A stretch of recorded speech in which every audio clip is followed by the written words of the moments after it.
Hello, friends. I'm Kanupriya Porwal. And I am Shiva Porwal.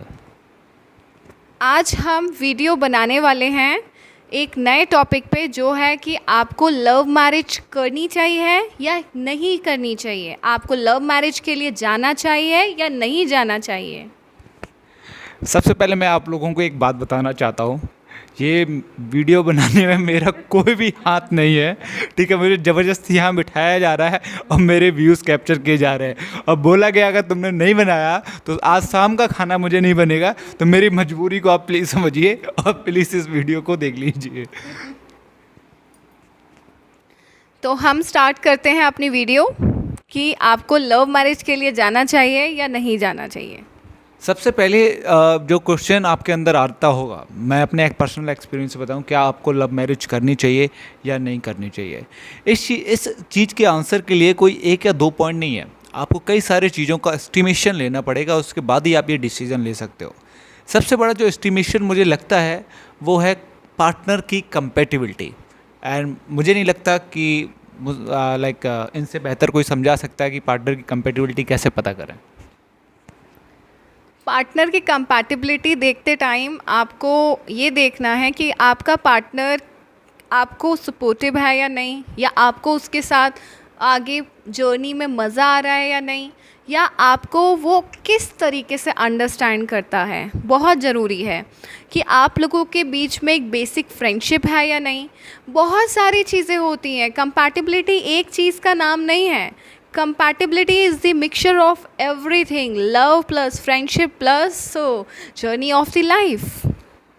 इसमें मैं एक चीज़ और आपको बताना चाहूँगा कि मुझे जो लगता है कंपेटिबिलिटी का सबसे सिंपल फार्मूला जो मैंने अपनी लाइफ में अपनाया है वो ये है कि अगर आपके और आपके पार्टनर को किसी ऐसी जगह पे छोड़ दिया जाए जो कि बिल्कुल अकेली जगह है, और आप तब भी एक दूसरे की कंपनी विदाउट एक्सटर्नल एमिनिटीज़ अगर आप इंजॉय कर सकें, तो वो मुझे लगता है कि वो सबसे बड़ा डिसीजन मेकिंग होगा कि आपको जाना चाहिए उस पार्टनर के साथ या नहीं जाना चाहिए।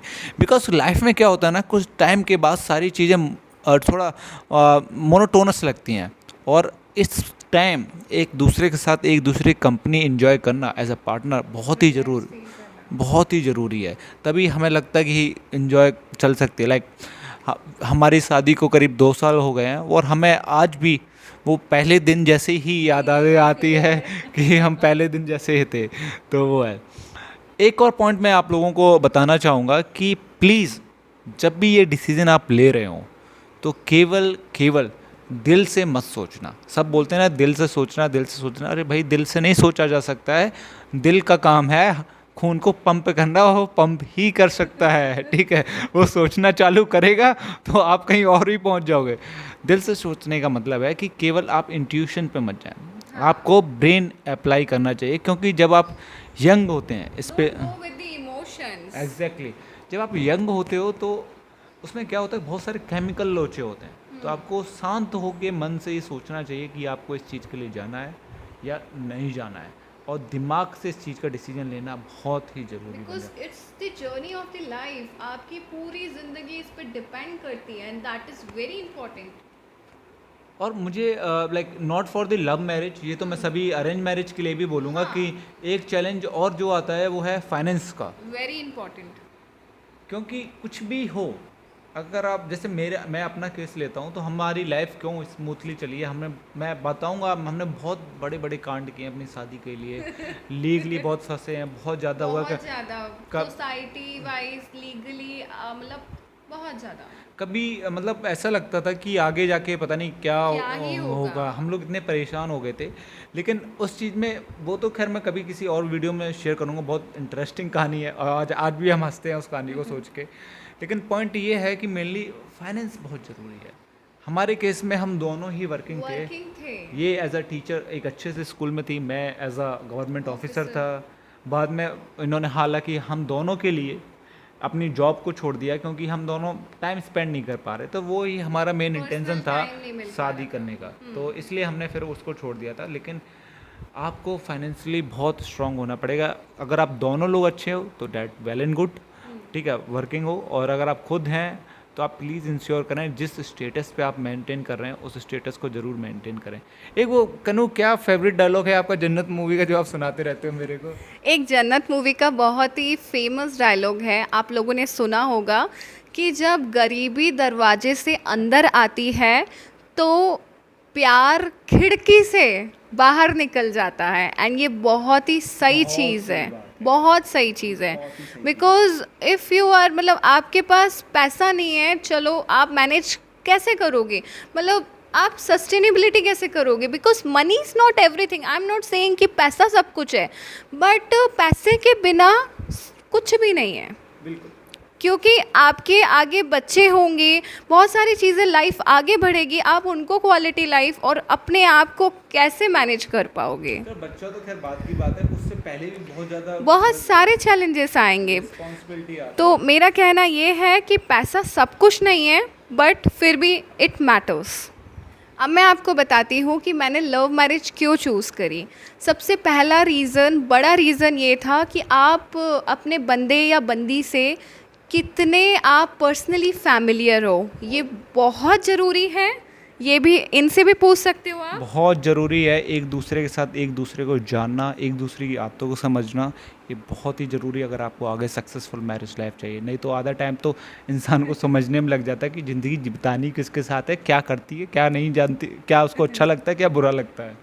सो ये बहुत इम्पॉर्टेंट है कि आप कितने उसके साथ कंफर्टेबल हो, कितना आप उसके साथ एंजॉय करते हो, कितना आपको कितना मतलब एक बोलते हैं ना रिलैक्स फील होता है सामने बंदे या बंदी के साथ। This is very important.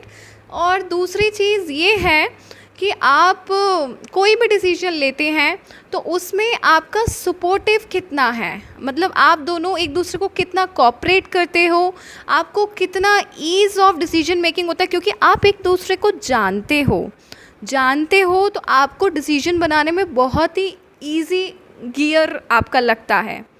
तीसरी चीज़ जो मैं आपको बताना चाहूँगी अपने पर्सनल एक्सपीरियंस से, जब आप लव मैरिज करते हो तो किसी भी थर्ड पर्सन का इन्वॉल्वमेंट नहीं होता उसमें। इसके फ़ायदे बहुत हैं। अगर आप दो लोग हैं, आप दो लोगों के बीच में जब लड़ाई कब होती है, जब तीसरे बंदे की एंट्री होती है। और जितना मैंने देखा है लोगों की लाइफ में डिसीजन क्या राय देने वालों की भी कमी नहीं होती। बहुत सारे लोग 10 तरीके की राय देंगे और 10 तरीके की चीज़ें होंगी। अगर दो लोग होंगे तो no conflict, nothing. So involvement of the third person, this is the main thing जो कि इसमें नहीं होती लव मैरिज में। मैं यहाँ पे एक चीज़ और ऐड ऑन करना चाहूँगा, थोड़ा रिफाइन करना चाहूँगा कि देखो यार, ये आपकी और आपके पार्टनर की ज़िंदगी है। आगे आप दोनों को ही लीड करना है विथ योर चिल्ड्रंस। अगर आपके चिल्ड्रंस हो जाते हैं तो इसमें थर्ड पर्सन को जितना आप इन्वॉल्व करेंगे ना, उतनी लाइफ आपकी क्रक्स रहेगी, क्रिटिकल होती जाएगी। बिल्कुल। और हम दोनों की आज तक की सबसे बड़ी स्ट्रॉन्ग पॉइंट ये रहा है कि हमने इंक्लूडिंग हमारी फैमिली को, क्योंकि हम दोनों अलग अलग सोसाइटी से बिलोंग करते हैं टोटली, तो अलग अलग उनके माइंड सेट हैं।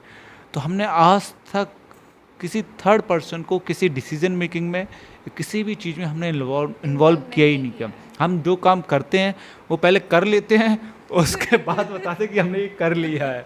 तो ये बहुत ज़रूरी है, हम डिसाइड पर्सनली कर लेते हैं। इसके साथ ही जो चैलेंजेस आते हैं, मैं शॉर्टली मैं फोकस मतलब नेगेटिव पार्ट, लोग पॉजिटिविटी की तरफ जाते हैं, मैं नेगेटिव पार्ट पे इसलिए कर रहा हूँ क्योंकि आपको ये पता होना बहुत ज़रूरी है कि आपके साथ क्या क्या हो सकता है, क्या क्या होने, are you prepared for it. Because फ़ायदे तो there is no limit to it, जितना आप इन्जॉय करेंगे उतना मज़ा आएगा आपको। लेकिन आपको लॉस के साथ, जो लॉस नहीं बोलूँगा, जो आपको परेशानी आने वाली, क्या उनके साथ, हाँ, क्योंकि लोग बोलते कुछ और हैं और करते कुछ और हैं जब उनके ऊपर जिम्मेदारियाँ, परेशानियाँ आती हैं। तो पहली चीज़ तो मैं बता चुका हूँ, फाइनेंस वाला, वो आपको प्लीज़ सिक्योर करना है, उसको बहुत ही ज़रूरी है। That is applicable in love marriage as well as in the arrange marriage too. उसके बाद जो आता है सोशल प्रेशर, आपको मेंटली दोनों को ये प्रिपेयर होना चाहिए कि सोशल प्रेशर जो आपके पास आने वाला है वो बहुत ह्यूज है। तो be prepared for it and बस एक ही सजेशन है, सोशल प्रेशर में एक दूसरे पे हावी मत होना, एक दूसरे समझना और उसका मजाक उड़ाना। मैंने तो वही किया था, हम दोनों लोग बैठ के मजाक उड़ाते थे, अरे उसने ये बोला, अरे यार कोई भी कुछ भी बोलता था हम आके घर पे फ्रीली एक दूसरे को बताते थे, बातचीत करते थे और बाद में हम लोग हंसते थे। मेन चीज़ है कि जजमेंटल, कि अच्छा तुमने ऐसा बोला, अच्छा। This is very important. Never ever जज your partner on basis of anything. आप उसके पास्ट के बेसिस पे या फिर उसने कुछ बोल दिया उस बेसिस पे उसको कभी जज ना करें। जो भी बात है उसको देयर एंड देयर ख़त्म करके आगे बढ़ो। Then and there. Then and there या सुबह की बात कभी शाम को रिपीट ना करो और रात की बात कभी सुबह रिपीट ना करो if you want to remain happy in your life. That is very crucial. और एक और चीज़ है, रिस्पॉन्सिबिलिटी आएंगी, दोनों पार्टनर ही चेंज होंगे। लोग बोलते हैं ना, मैंने कई लोगों को सुना है कि आप शादी के बाद बदल गए हैं। ऑफकोर्स यार, शादी के बाद बदलना ही पड़ेगा यार, जिम्मेदारियां आती हैं। परिवर्तन ही जीवन का नियम है, मैं सार है। मैडम जी उठती थी सुबह सुबह 11 बजे, अभी उठती है मेरे लिए सुबह 8 बजे। तो आती हैं कुछ अच्छी पूरी लाइफ चेंज हो जाती है तो, लेकिन वो कुछ अच्छा भी होता अच्छे है, के लिए। कुछ थोड़ा ऊपर नीचे भी होता है, दैट इज़ नॉर्मल यार। लेकिन चेंजेस आएंगे। और नॉर्मली लोग यही बोलते हैं तुम तो शादी के बाद बदल गए हो, वो खैर नहीं होना चाहिए। You should accept. और ज़िंदगी भर लोग बैक बैट तो करेंगे ही करेंगे। हाँ, लोगों का काम है, लाइक बोलते हैं ना, कुछ तो लोग कहेंगे, लोगों का काम है कहना, सो लीव इट। वो तो चलता रहेगा, बस यही है। बाद में कंक्लूज़न अगर मैं आपको दूँ अपने हमारे हमारी life से। जर्नी का, तो बहुत सारे चैलेंजेस आए हैं। कभी कभी मैं बताऊंगा आपको, लीगली बहुत सारे चैलेंजेस आए हैं, बहुत कॉम्प्लिकेशंस हुई थी हमारे में। लेकिन आज 2 साल बाद हमें लगता है वी आर वर्थ टुगेदर यार। मतलब वो सारे चैलेंजेस ले, करेक्ट डिसीजन था हमारा। और हमें बहुत अच्छा लगता है एक दूसरे के साथ। और होपफुली और कुछ भी हुआ हम एक दूसरे के साथ खड़े रहे। और मुझे लगता है अच्छा चलेगा आगे। बहुत अच्छा चलेगा। तो happy in doing each and everything तो टुगेदर। एक बस यही है। बाकी एक और बहुत बात बोलूँगा, think twice before you act, very important. Think twice before you act. आप कुछ बोलना चाहेंगे वीडियो को एंड करने से पहले? So guys, hope you like this video. आपको सीखने को चीज़ें मिली, समझने को चीज़ें मिली।